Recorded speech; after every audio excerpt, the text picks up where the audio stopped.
سلام دوستان، یه کلیپ براتون آوردم مردم آزاری. حالا بریم ببینیم.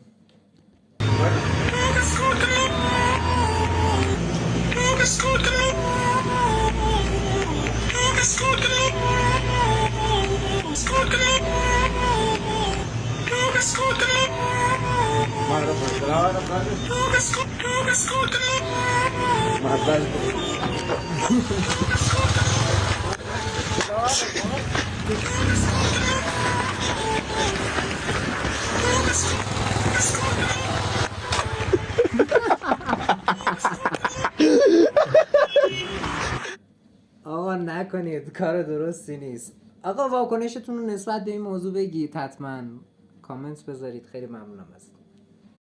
سلام دوستان، یه کلیپ براتون آوردم مردم آزاری. حالا بریم ببینیم.